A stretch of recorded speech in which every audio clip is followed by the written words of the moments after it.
एक राज्य में एक बार एक सन्यासी आया और सीधा राजा के महल में चला गया। उस सन्यासी की वेशभूषा को देखकर राजा के किसी भी सिपाही ने उसे अंदर जाने से नहीं रोका। वो सन्यासी सीधा राजा के दरबार में चला गया।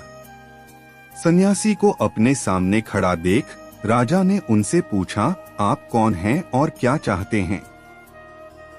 सन्यासी बोला, मैं एक आध्यात्मिक गुरु हूँ और प्रवचन देने के लिए दूसरे राज्य जा रहा था, लेकिन अब दिन ढलने को आया है तो मैं आज रात आपके महल में ही रुकूंगा। रात बिताने के लिए बस में थोड़ी जगह चाहता हूँ।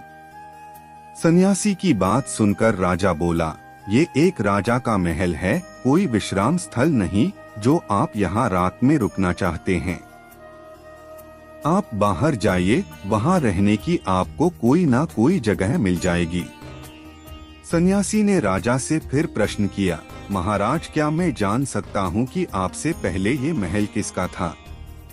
राजा बोला, मेरे पिता का था, क्योंकि मुझसे पहले वही राजा था। सन्यासी ने फिर प्रश्न किया, अच्छा तो अब आपके पिताजी कहाँ हैं?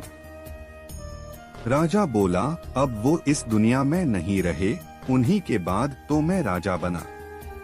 अच्छा, आपके पिता से पहले ये महल किसका था? सन्यासी ने फिर से प्रश्न पूछा।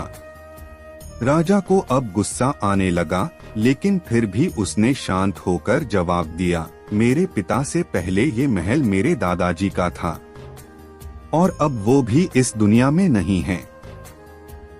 अब सन्यासी बोला, ये जगह जो ना कल तुम्हारी थी और ना ही तुम्हारे जाने के बाद ये किसी और की होगी। इस संसार में लोग कुछ ही समय रह पाते हैं और फिर चले जाते हैं।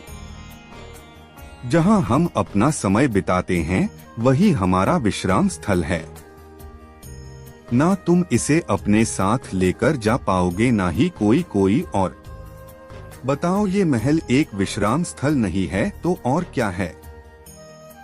राजा उनकी बात समझ गया और हाथ जोड़कर माफी मांगने लगा। उसने सन्यासी को रुकने को जगह दे दी। दोस्तों, इस कहानी से ये सीख मिलती है कि जिंदगी में अपना कुछ भी नहीं है, सब कुछ माया ही माया है।